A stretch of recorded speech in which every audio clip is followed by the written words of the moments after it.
철학의 역사에서 가장 오래되고 또 가장 풀기 어려운 질문이 하나 있습니다. 바로 인간이란 무엇인가? 라는 질문이죠.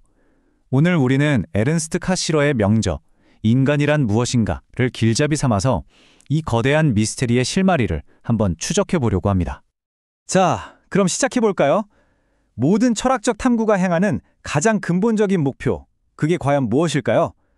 수천 년 동안 수많은 사상가들이 매달려온 이 질문부터 우리의 탐구를 시작하겠습니다. 놀랍게도요, 카시러에 따르면 그 답은 언제나 똑같았다고 합니다. 바로 자기 자신을 아는 것, 즉 자기 인식이죠. 철학의 수많은 학파들이 거의 모든 주제에 대해 격렬하게 논쟁했지만 이 목표만큼은 모두가 동의했어요. 마치 세상을 들어올릴 수 있는 단 하나의 받침점, 그 아르키메데스의 점처럼 굳건히 자리를 지켜온 겁니다. 이게 그냥 머리로만 하는 지적 유의가 아니라는 겁니다. 철학자 몽테뉴가 아주 멋진 말을 남겼는데요.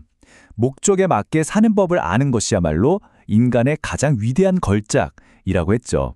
다시 말해, 나 자신을 아는 것이야말로 의미 있는 삶으로 들어가는 첫 번째 문이라는 뜻입니다. 그래서 오늘 우리는 이 질문에 대한 탐구가 왜 지금 위기에 빠졌는지를 알아보기 위해서 역사 속으로 한번 들어가 볼 겁니다. 위대한 사상가들이 남긴 단서들을 하나하나 따라가면서 말이죠. 자, 첫 번째 장입니다. 궁극적 질문, 그리고 그 의심의 역사. 우리의 탐정 이야기는 참 기묘한 역설에서부터 시작됩니다. 인류는 수천 년 동안 이 질문에 매달렸지만 이상하게도 우리는 정답에서 그 어느 때보다 더 멀어진 것 같다는 점이죠. 예전에는요, 인간이란 무엇인가 라는 질문에 답할 때 하나의 거대한 나침반이 있었어요.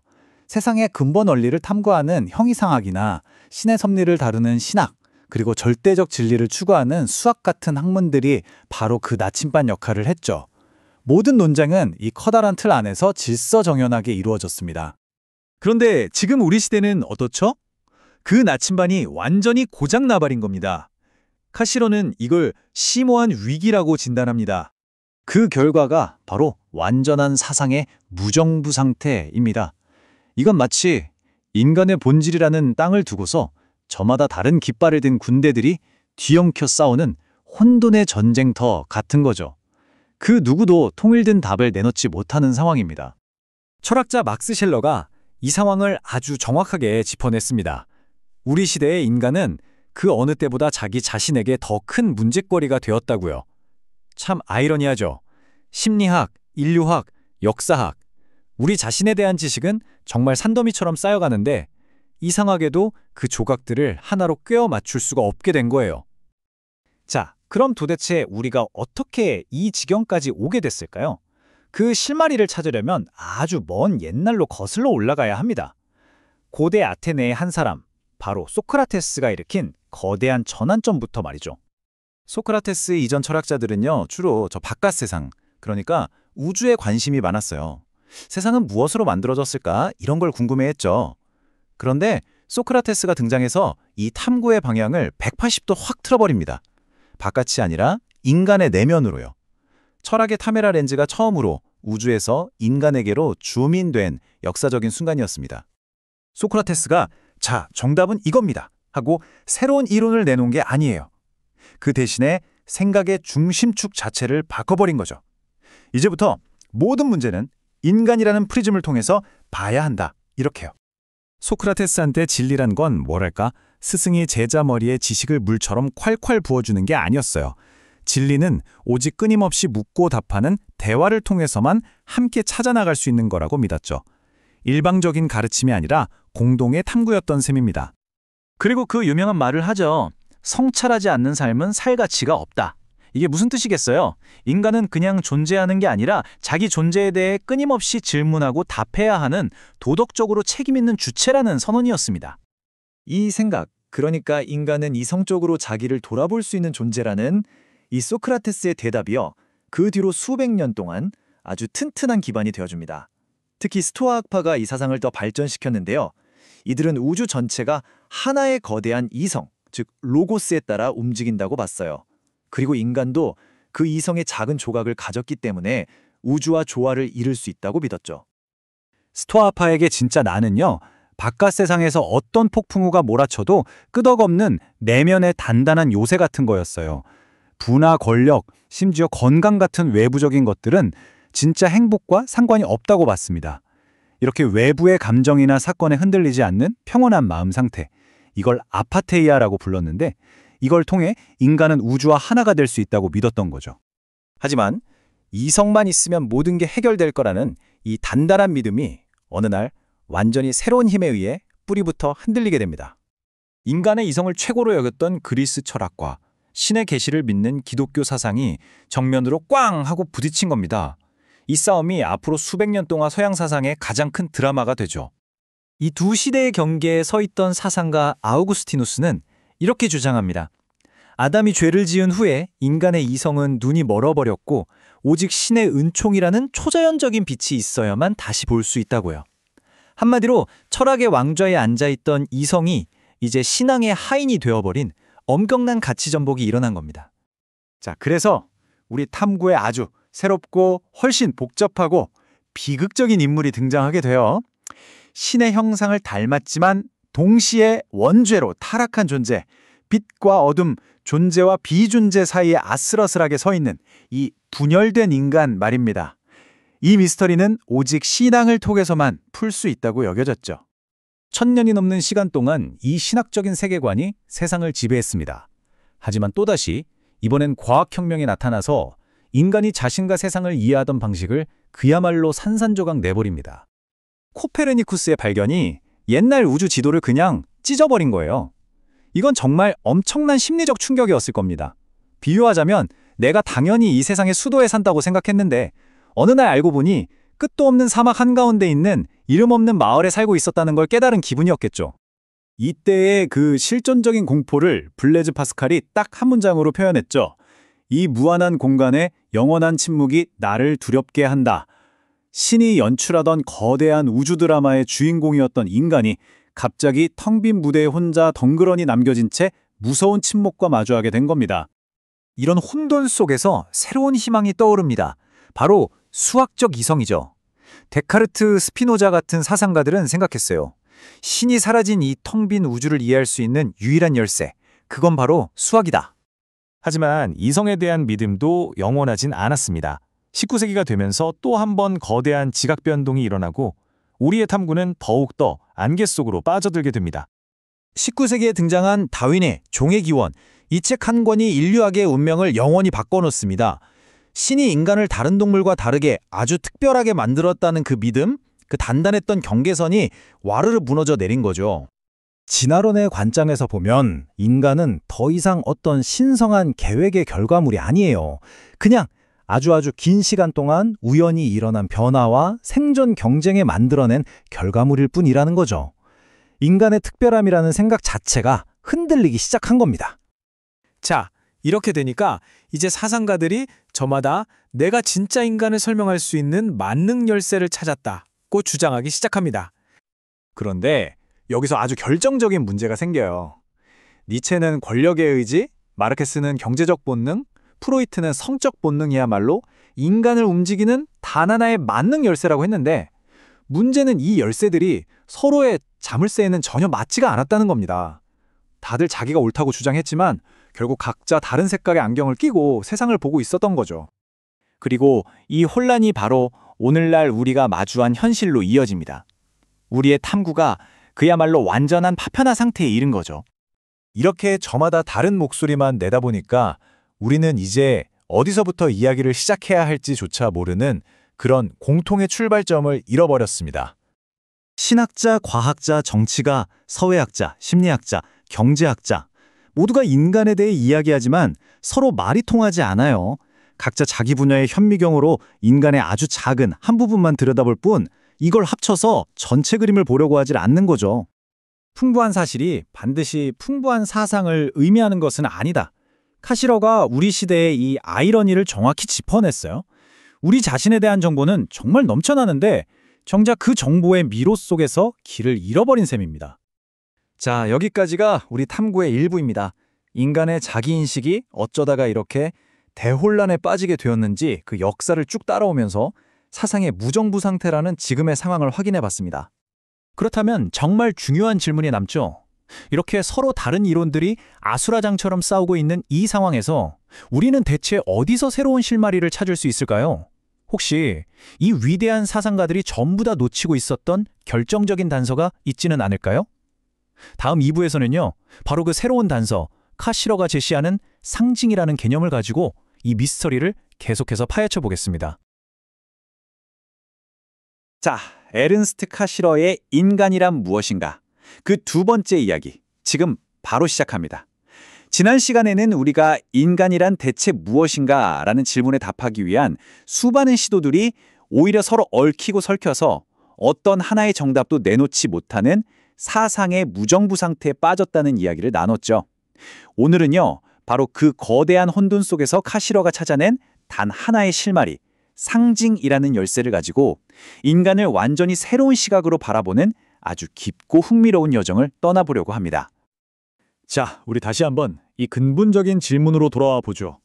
인간이란 무엇인가? 지난 시간에 확인했듯이 이 질문에 답하려던 서구의 수많은 지성들이 오히려 깊은 위기에 빠져버렸습니다.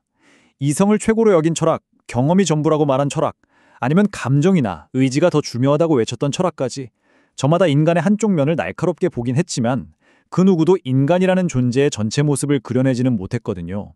마치 배를 만드는 기술은 엄청나게 발전했는데 정작 항해에 꼭 필요한 나침반과 지도를 잃어버린 것 같은 상황이었죠. 인간에 대한 지식은 산더미처럼 쌓였는데 정작 나는 누구인가? 라는 가장 중요한 질문 앞에서는 완전히 길을 잃어버린 겁니다. 바로 이런 절망적인 상황에서 카시러는 정말 놀랍고도 독창적인 제안을 하나 내놓습니다. 그는 기존의 여러 주장들 중에서 하나를 고르거나 적당히 섞는 쉬운 길을 가지 않아요. 그건 어차피 미로 안에서 다른 벽을 더듬는 것과 같다고 본 거죠. 대신에 문제의 뿌리로 돌아가서 질문하는 방식 자체를 바꾸자고 말합니다. 인간의 변하지 않는 본질이 뭘까? 라고 묻지 말고 인간만이 하는 고유한 활동과 기능이 뭘까? 라고 질문의 방향을 틀어보자는 겁니다. 이것이 바로 그가 찾아낸 철학이라는 미궁을 빠져나갈 새로운 열쇠이자 새로운 출발점이었습니다. 네, 맞습니다. 그 새로운 단서, 카시로 철학의 심장이라고 할 수 있는 개념이 바로 상징이에요. 지금부터 우리는 이 상징이라는 렌즈를 통해서 인간이라는 존재를 완전히 새롭게 보게 될 겁니다. 이건 그냥 새로운 단어 하나 배우는 게 아니고요. 우리 자신과 우리가 사는 세상을 이해하는 관점 자체가 바뀌는 아주 거대한 패러다임의 전환이라고 할 수 있습니다. 자, 이 슬라이드를 보시면 카시러가 제안하는 그 혁명적인 전환이 한눈에 들어오실 거예요. 왼쪽을 먼저 볼까요? 아리스토텔레스부터 시작해서 무려 2000년 넘게 인간을 정의해온 이름표는 바로 이성적 동물이었습니다. 인간이 다른 동물과 다른 결정적인 특징이 바로 이성이라는 생각이었죠.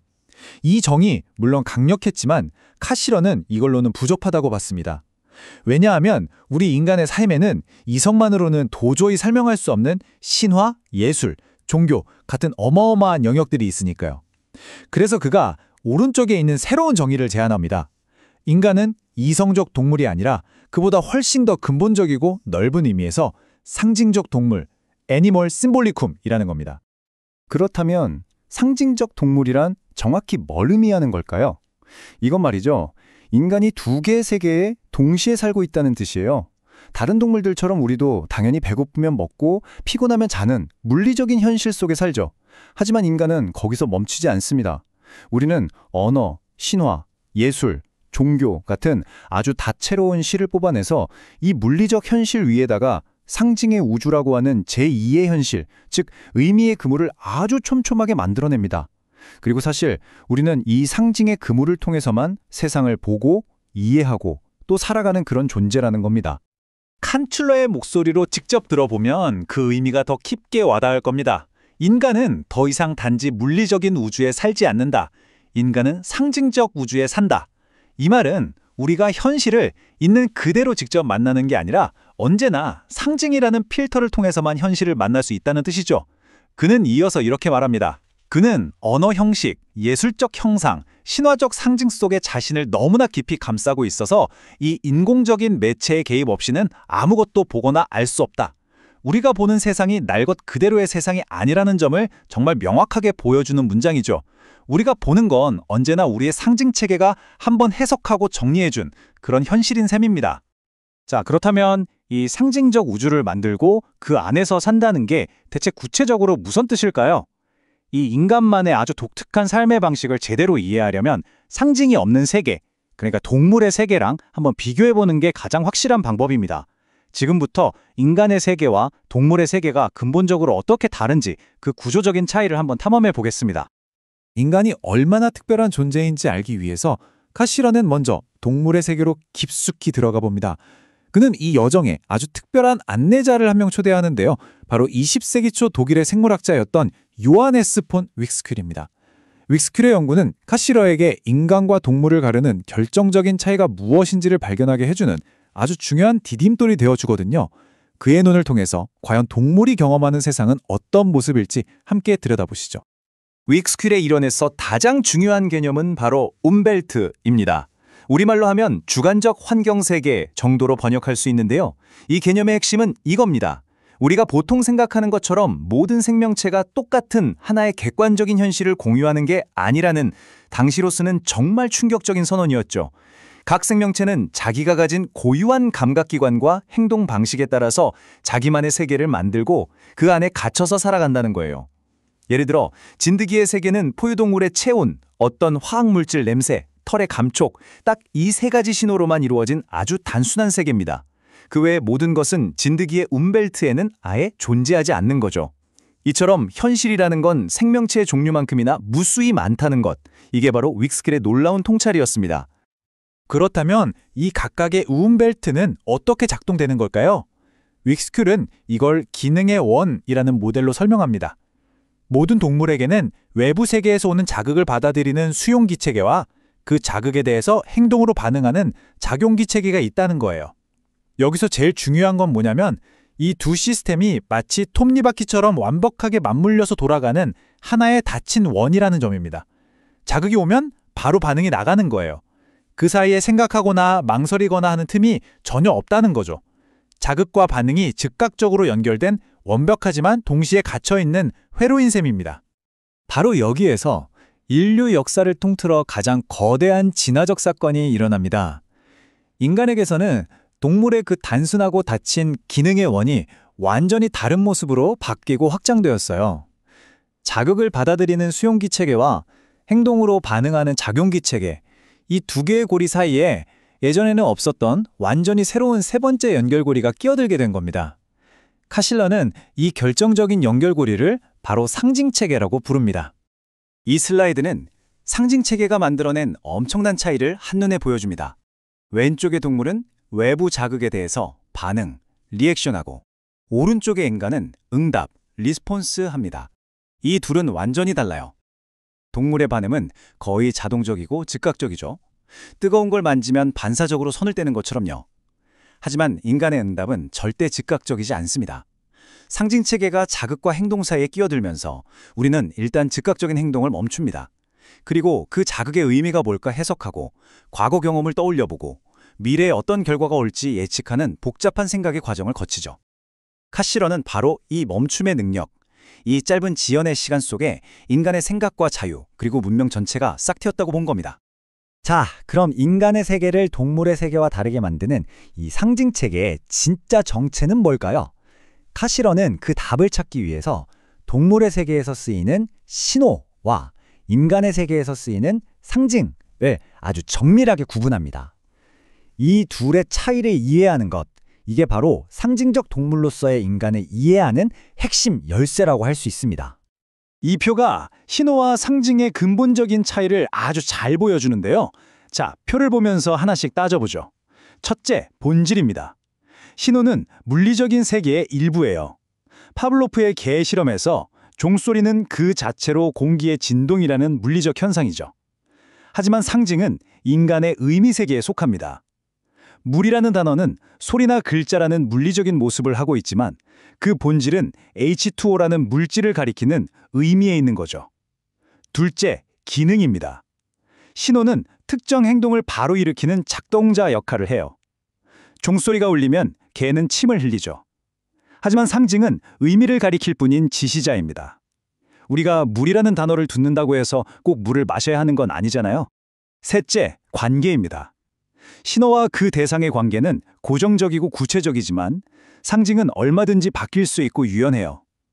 물이라는 개념은 한국에서는 물, 영어에서는 water, 독일어에서는 Wasser라는 완전히 다른 상징으로 표현되니까요. 동물들이 이런 신호를 이해하고 사용하는 데 있어서는 정말 거의 천재적이라고 할 수 있어요. 파블로프의 개들은 종소리가 곧 먹이가 나온다는 신호라는 걸 학습했고요. 또 다른 유명한 실험에서는 침팬지들이 특정 토큰을 자판기에 넣으면 포도를 얻을 수 있다는 꽤 복잡한 신호 체계를 배우기도 했습니다. 이처럼 동물들도 아주 정교한 신호들을 배우고 기억하고 그걸 사용해서 자기 행동을 조절할 수 있는 능력이 충분히 있습니다. 그렇다면 이렇게 복잡한 신호를 다루는 능력이 곧 상징을 이해하는 능력과 같은 걸까요? 많은 사람들이 그렇게 생각하기 쉬운데요. 카시러는 이 둘 사이에는 넘을 수 없는 깊은 강이 흐르고 있다고 말하면서 그 경계를 아주 명확하게 보여주는 재미있는 사례를 하나 소개합니다.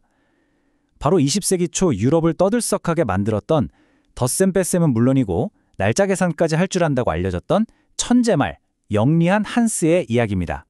수많은 사람들 앞에서 한스는 3 더하기 4는 같은 질문에 정확히 7번 발을 구르면서 모두를 깜짝 놀라게 했어요.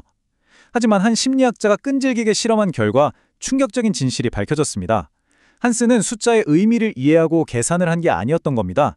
그는 질문하는 사람이 정답의 숫자에 다다랐을 때 무의식적으로 짓는 표정에 아주 작은 변화나 고개를 살짝 끄덕이는 것, 숨소리 같은 아주 미세한 신체적 신호를 기가 막히게 알아채고 발구르기를 훔쳤던 거예요. 즉, 한스는 수학자가 아니라 인간의 미세한 신호를 읽어내는 정말 뛰어난 신호 판독가였던 거죠. 이 사례는 아무리 정교해 보여도 신호에 대한 반응과 상징에 대한 진짜 이해는 질적으로 완전히 다르다는 걸 보여줍니다. 그렇다면 동물들이 갇혀있던 신호의 세계를 넘어서 인간만이 도달한 상징의 세계로 들어서는 그 경이로운 순간은 도대체 어떻게 일어나는 걸까요? 카시러는 이 인류 지성사에서 가장 드라마틱한 순간을 설명하기 위해 한 사람의 삶에서 일어난 가장 감동적인 실화를 우리 앞에 보여줍니다. 바로 헬렌 켈러의 경험입니다. 한번 상상해보세요. 태어난 지 얼마 안 돼서 보고 듣지 못하게 된 어린 헬렌 켈러가 살던 세상을요. 그녀의 세계는 오직 피부를 통해 들어오는 물리적인 자극, 즉 신호들로만 이루어져 있었습니다. 누군가 등을 밀면 가라는 신호, 팔을 당기면 오라는 신호, 배고픔이나 분노 같은 감정은 있었지만 그것을 표현하고 다른 사람과 나눌 방법이 없었죠. 그녀의 세계는 영리한 한스처럼 직접적인 자극과 반응으로만 이루어진 의미가 없는 어둡고 조용한 세계였습니다. 그 캄캄했던 세계에 한 줄기 빛이 들어오기 시작합니다. 바로 그녀의 스승 앤 설리번이 나타난 거죠. 그리고 마침내 운명의 그날, 설리번은 벅찬 마음으로 이런 편지를 씁니다. 바로 이 슬라이드에 있는 내용인데요. 아주 중요한 일이 일어났습니다. 헬렌이 모든 것에는 이름이 있다는 것을 배웠습니다. 이 한 문장은 단순히 한 아이가 무언가를 배웠다는 걸 알리는 걸 넘어서 한 인간의 정신이 탄생하는 위대한 순간을 알리는 예고편과도 같았습니다. 그 유명한 펌프가의 기적이 일어난 순간이죠. 이 장면 우리 한번 천천히 따라가 볼까요? 설리번은 헬렌의 한쪽 손을 펌프에서 쏟아지는 차가운 물줄기 아래에 댑니다. 이건 물리적인 감각이죠. 그리고 바로 그 순간 다른 쪽 손바닥에는 WATER이라는 글자를 계속해서 써줍니다. 이건 촉각으로 느끼는 기호죠. 이전에도 수없이 반복했던 행동이었지만 바로 이 순간 헬렌의 마음속에서 엄청난 폭번이 일어납니다. 그녀의 얼굴에 새로운 빛, 바로 깨달음의 빛이 떠오르는 거죠. 차갑고 축축한 물건으로서의 물과 손바닥에 느껴지는 기호로서의 WATER이다. 더 이상 따로따로가 아니라 하나로 연결되어 있다는 것. 즉, 이 기호가 저 사물을 의미한다는 사실을 깨달은 겁니다. 여기서 정말 중요한 건 헬렌 켈러가 그냥 물이라는 단어 하나를 배운 게 아니란 점이에요. 그녀는 그 순간 세상의 모든 것에는 이름이 있다는, 즉 모든 사물과 경험, 감정에는 그것을 가리키는 이름, 즉 상징이 있다는 우주적인 원리를 깨달은 겁니다. 이건 단어 몇 개를 외운 게 아니라 닫혀있던 신호의 세계에서 무한한 의미의 세계로 통하는 문을 활짝 연, 말 그대로 새로운 세계의 발견이었습니다. 가시러는 바로 이 헬렌 켈러의 깨달음의 순간을 이렇게 표현해요. 상징주의의 원리야말로 특정한 인간 세계로 들어가는 마법의 단어, 바로 열려라 참깨이다. 헬렌 켈러는 물이라는 단어를 통해 마법의 주문을 외운 셈이죠. 그녀는 그 주문을 통해 신호라는 어두운 동굴에서 빠져나와 비로소 언어와 문화, 역사와 과학이라는 인간다운 의미의 세계로 당당하게 들어설 수 있었던 겁니다. 자, 이렇게 헬렌 켈러와 함께 열려라 참깨를 외치고 상징의 세계로 들어왔습니다. 그렇다면 이 상징을 사용하는 능력은 우리가 살아가는 가장 기본적인 조건, 바로 우리가 발 딛고 있는 공간과 우리가 살아가는 시간에 대한 우리의 경험을 어떻게 근본적으로 바꿔놓았을까요? 마지막으로 그 놀라운 변화의 모습을 한번 살펴보겠습니다. 카시로에 따르면 인간의 공간 개념도 진화한다는 거예요. 단 하나의 공간이 아니라 여러 층으로 이루어져 있다는 거죠. 가장 기본적인 단계는 동물과 공유하는 유기적 공간입니다. 배고픔이나 위험, 쉴 곳처럼 생존과 바로 연결된 행동의 공간이죠. 다음 단계는 우리 눈에 보이고 손에 만져지는 직접적인 지각적 공간이고요. 하지만 인간은 여기에 머무르지 않고 마침내 세 번째 단계, 상징적 공간에 도달합니다.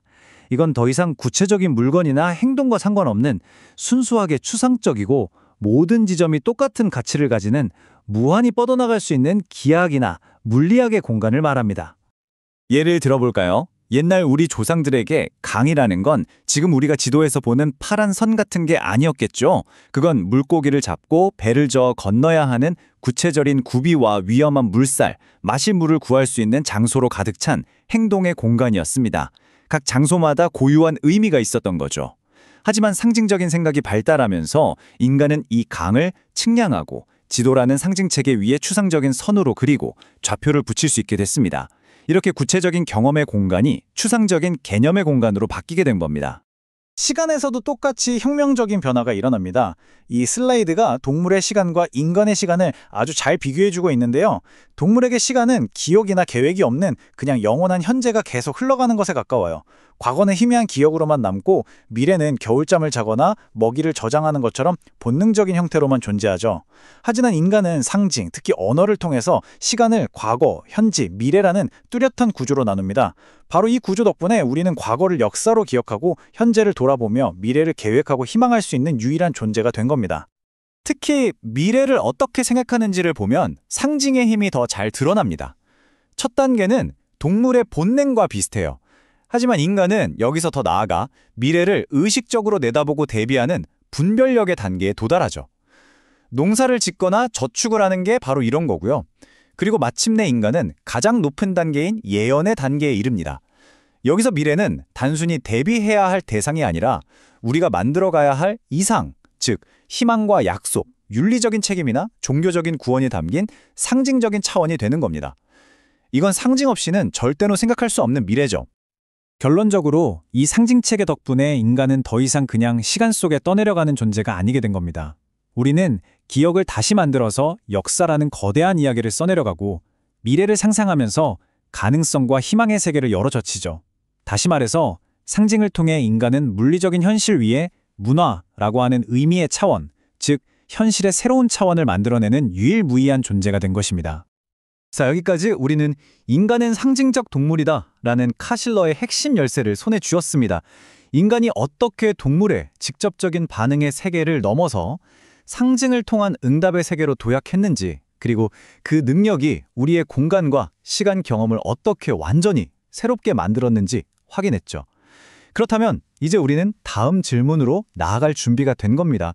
이 상징이라는 강력한 열쇠로 만들어진 구체적인 세계들, 즉 신화, 종교, 언어, 예술, 과학은 각각 어떤 독특한 구조와 논리를 가지고 있을까요? 이 다채로운 상징의 집들을 하나씩 탐험하는 여정, 이 질문에 대한 답을 찾아가는 여정이 바로 이어질 저희 마지막 3부에서 펼쳐질 예정입니다. 네, 에른스트 카시러의 인간이란 무엇인가? 그 깊은 탐구의 마지막 여정에 오신 것을 환영합니다. 우리가 지난 시간들을 통해서 인간의 고유한 세계, 그러니까 이 상징의 세계로 들어가는 열쇠를 찾아냈잖아요. 이제 바로 그 열쇠를 가지고 인간 문화의 가장 원초적이면서도 또 가장 심오한 문을 한번 열어볼 시간입니다. 자, 다시 한번 카슬러의 핵심 주장을 떠올려 볼까요? 인간은 그냥 이성적인 동물이 아니다. 인간은 바로 상징적 동물이다. 이게 무슨 말이었죠? 인간은 물리적인 세계에 그냥 기계적으로 반응하는 존재가 아니라 언어, 신화, 예술 같은 일종의 상징의 그물망을 통해서 현실을 이해하고 또 창조하는 존재라는 거였죠. 바로 이 상징적인 사고 때문에 인간의 반응은 동물처럼 즉각적이지 않고 좀 지연되면서 복잡해지고 결국에는 완전히 새로운 차원의 현실을 만들어낸다는 것. 이게 우리가 지금까지 이야기한 내용의 핵심이었습니다. 그래서 이번 마지막 시간에는요, 바로 이 상징적 동물이라는 정의에서부터 출발해서 인간이 만들어낸 그 문화의 세계를 아주 깊숙이 들여다보려고 합니다. 먼저 인간을 도대체 어떻게 정의해야 하는가, 여기에 대한 카시러의 아주 근본적인 제안을 살펴볼 거고요. 그런 다음에 그 구체적인 사례로서 가장 원초적인 상징 형식인 신화의 세계로 한번 들어가 보겠습니다. 과연 신화가 그냥 뒤죽박죽 혼돈에 불과한 건지 아니면 그 나름의 아주 독특한 논리와 구조를 가지고 있는 건지 한번 제대로 파헤쳐 보겠습니다. 자, 그럼 본격적으로 시작해보죠. 인간의 문화를 이해하기 위한 첫걸음은요, 다른 게 아니라 인간 자체를 새롭게 정의하는 것에서부터 시작해야 합니다. 카시러는 여기서 아주 과감한 제안을 하는데요. 전통적인 철학의 방식을 벗어던져야 한다는 겁니다. 이 질문. 정말 철학의 가장 오래된 질문이죠. 고대 그리스부터 지금까지 얼마나 많은 사상가들이 이 질문에 답하려고 애썼겠어요. 그런데 카시러는 이 질문에 접근하는 방식 자체에 뭔가 문제가 있었다고 보는 겁니다. 그냥 우리 내면을 들여다보는 것만으로는 혹은 뭔가 고정된 본성을 찾으려고 애쓰는 것만으로는 결코 인간의 전체 모습을 제대로 파악할 수 없다는 거죠. 이 화면이 정말 흥미로운 지점인데요. 바로 관점의 대전환을 보여주거든요. 왼쪽에 있는 전통적인 방식은 마치 인간 내부에 뭔가 변치 않는 단단한 핵 같은 게 있다고 가정하고 그걸 찾으려고 했어요. 아리스토텔레스가 말했던 이성이 바로 대표적인 예죠. 하지만 오른쪽에 있는 카시러의 방식은 질문 자체를 바꿉니다. 인간이란 무엇인가가 아니라 인간은 대체 무엇을 하는 존재인가? 라고 묻는 거죠.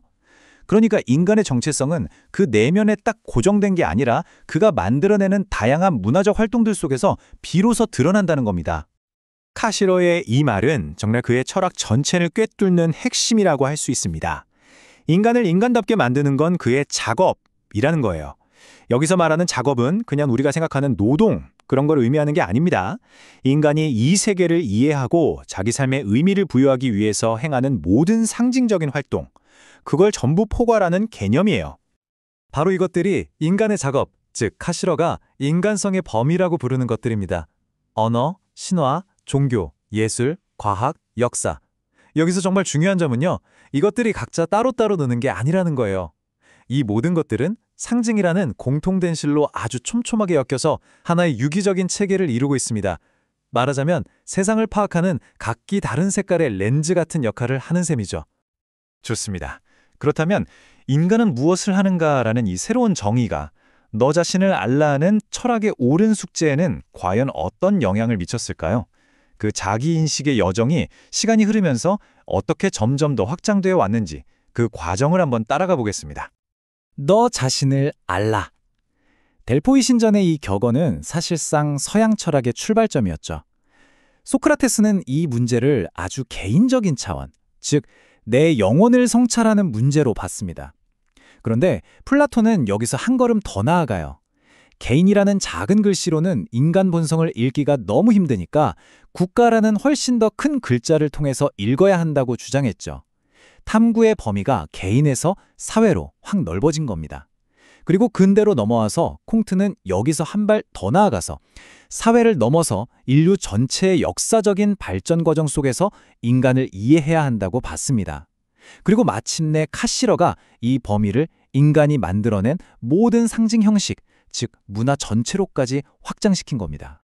그러니까 핵심은 바로 이겁니다. 인간을 제대로 이해하려면 더 이상 우리 내면만 들여다보고 있을 게 아니라 눈을 밖으로 돌려서 인간이 역사 속에서 도대체 무엇을 만들어 왔는지를 봐야 한다는 거죠. 인간 정신이 남긴 기념비들, 예를 들면 신화, 언어, 예술작품, 과학 이론 같은 것들 속에 바로 인간의 본질이 담겨 있다는 이야기입니다. 자, 이제 카시러의 이론을 직접 적용해 볼 시간입니다. 그 첫 번째 주요 사례, 바로 신화의 세계로 들어가 보겠습니다.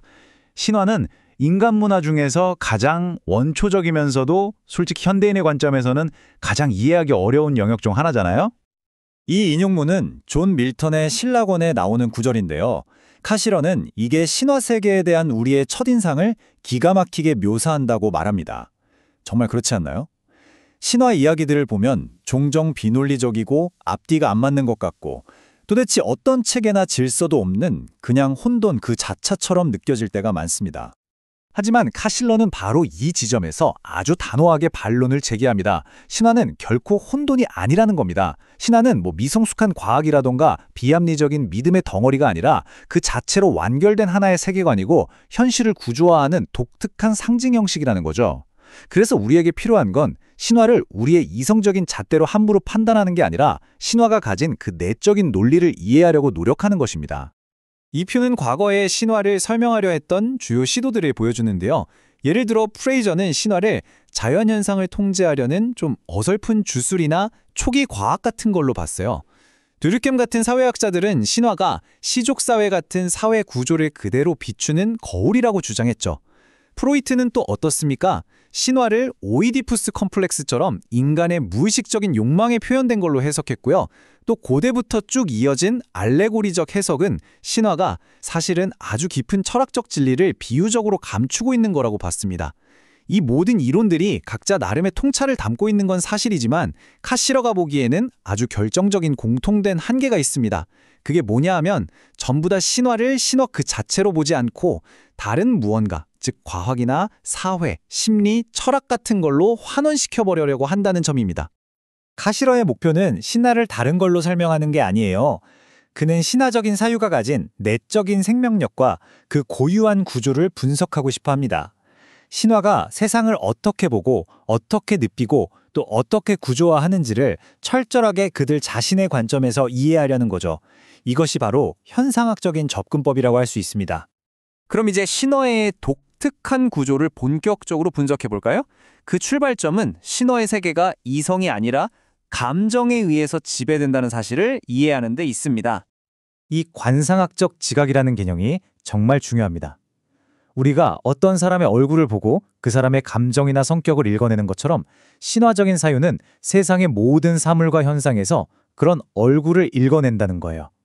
그러니까 신화적인 세계에서는요, 돌이나 강, 바람, 하늘 같은 게 그냥 중립적인 사물이 아니에요. 그것들은 모두 어떤 의지나 감정을 가진 살아있는 존재, 즉 하나의 표정으로 우리에게 다가오는 겁니다. 이 비교를 보면 그 차이가 아주 명확하게 보이죠. 과학은 폭풍을 저기압, 습도, 온도 같은 객관적인 데이터로 분석합니다. 폭풍이라는 현상 자체와 그 폭풍에 대해서 우리가 느끼는 두려움은 완전히 별개의 문제죠. 하지만 신화적 세계에서는 그 둘이 분리되지가 않아요. 폭풍의 그 파괴적인 힘과 그것이 불러일으키는 공포는 곧 분노한 신이라는 하나의 실체로 그냥 융합돼서 지각되는 겁니다. 감정이 바로 현실의 본질적인 속성이 되어버리는 거죠. 이렇게 감정적이고 관상학적인 지각은 우리가 지금은 너무나 당연하게 생각하는 여러 구분들을 그냥 허물어뜨립니다. 예를 들면 꿈에서 겪은 일이 현실에 직접적인 영향을 미친다고 믿고요. 죽은 조상들이 여전히 산 사람들의 세계에 관여한다고 생각하죠. 또 상징과 실제가 분리되지 않으니까 누군가의 이름이나 초상화를 저주하는 게 곧 그 사람 자체에게 해를 끼친다고 믿게 되는 겁니다. 마찬가지로 머리카락 한 올 같은 부분이 그 사람 전체와 똑같은 힘을 갖는다고 여기고요. 이 모든 게 과학적으로 보면 말도 안 되는 소리지만 신화의 감정적인 논리 안에서는 완벽하게 이치에 맞는 이야기가 되는 겁니다. 자, 이제 신화적 사유의 또 다른 아주 근본적인 원리를 탐구해 볼 텐데요. 그건 바로 모든 생명은 분리될 수 없는 하나라는 믿음입니다. 현대 과학적인 사고는 기본적으로 세계를 분석하고 분류하는 데 기반을 두잖아요. 우리는 식물계, 동물계를 나누고 또 그걸 종, 속, 과, 목으로 아주 세세하게 나눕니다.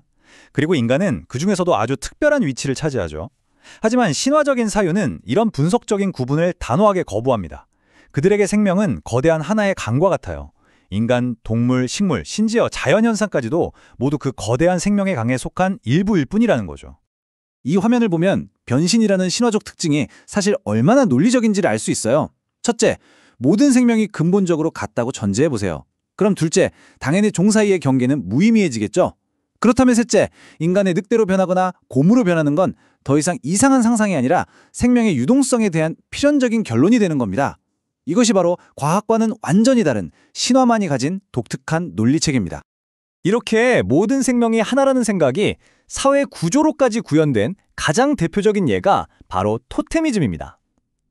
토테미즘 사회에서는요, 한 시족이 자신들의 조상이 특정 동물이나 식물이라고 믿습니다. 이건 단순히 그 동물을 숭배하는 걸 넘어서요. 자신들과 그 동물이 문자 그대로 하나의 생명, 하나의 피를 나눈 가족이라고 생각하는 겁니다. 카시러가 제시하는 이 구체적인 사례들을 보면 정말 흥미로워요. 호주의 한 부족은 자신들을 물에 사는 동물이다, 혹은 붉은 앵무새다 라고 서슴없이 말합니다. 이건 비유가 아니에요. 그들에게는 시족의 정체성과 토템 동물의 정체성이 그냥 완전히 하나인 겁니다. 이것이 바로 자연을 지배해야 할 대상이 아니라 피로 묶인 하나의 가족으로 보는 신화가 우리에게 보여주는 근본적으로 다른 세계관인 거죠. 이제 마지막 주제로 넘어가 보겠습니다. 모든 인간이 피할 수 없이 마주하는 보편적인 경험, 바로 죽음을 신화는 과연 어떻게 바라보고 또 극복하려고 했는지 그 부분을 한번 분석해 보겠습니다. 죽음에 대한 관점 역시 정말 극명한 대조를 보입니다. 우리에게 죽음은 생명체의 수명이 다하면 일어나는 지극히 자연스러운 과정이잖아요. 하지만 신화적인 사유에는 자연사라는 개념 자체가 아예 없습니다. 모든 죽음에는 원인이 있다고 봐요. 누군가의 저주라던가 사악한 주술 혹은 신의 노여움 같은 아주 구체적이고 인격적인 행위의 결과로 죽음이 발생한다고 믿는 거죠. 이것이야말로 신화의 궁극적인 대담함이라고 할 수 있습니다. 신화는 죽음이라는 사실 앞에서 그냥 눈을 감는 게 아니라 그 사실 자체를 정면으로 부정해버립니다. 아니, 어떻게 그럴 수가 있을까요? 바로 앞에서 이야기했던 생명의 근원적인 통일성과 연속성에 대한 믿음이 너무나도 확고하기 때문입니다. 생명은 결코 파괴될 수 없는 것이므로 죽음처럼 보이는 현상은 사실 생명이 다른 형태로 그냥 바뀐 것일 뿐이라고 해석하는 거죠. 이 고대 이집트 피라미드 텍스트의 예는 죽음에 대한 신화적 부정을 가장 극적으로 보여주는 사례입니다. 수천 년 전의 이 장례 문서에는요, 죽음이라는 단어가 거의 등장하지 않아요. 대신 죽은 왕은 죽지 않았다, 거나 그는 살아있다는 선언이 끊임없이 반복해서 울려 퍼집니다. 이건 단순한 희망사항이 아니라 죽음이라는 현실을 압도해버리는 강력한 믿음의 표현인 겁니다. 죽음이 끝이 아니라는 이 믿음은 자연스럽게 조상숭배라는 문화로 이어집니다. 죽은 자는 사라진 게 아니라 새로운 상태로 존재하면서 여전히 우리 공동체의 일원이기 때문에 살아있는 사람들은 제사를 통해서 음식을 바치고 또 그들의 보호를 구하는 의무를 갖게 되는 거죠. 이건 고대 이집트부터 로마, 동아시아까지 전 세계에서 보편적으로 발견되는 현상인데요. 생명이 죽음을 넘어서 계속된다는 신화적 신념이 빚어낸 아주 장엄한 문화 형식이라고 할 수 있겠습니다. 이렇게 총 3부에 걸쳐서 카실러의 인간이란 무엇인가를 함께 살펴보았습니다. 우리는 인간이 상징적 동물이라는 정의에서 출발해서 인간이 창조해낸 언어, 예술, 그리고 신화의 세계까지 긴 여행을 했네요. 카실러의 분석은 우리에게 마지막으로 이런 질문을 던집니다. 과연 신화는 비과학적이고 예술은 비논리적이라고 우리가 그렇게 쉽게 단정할 수 있을까요? 아니면 이것들은 과학이나 논리와는 전혀 다른 방식으로 세계의 진실을 드러내는 저마다의 고유한 창문 같은 것일까요? 아마 카실러에 따르면 인간을 진정으로 이해하는 길은 이 다양한 창문들을 모두 인정하고 그 창문들을 통해 비춰지는 다채로운 인간성의 풍경 전체를 조망하는 데 있을 겁니다.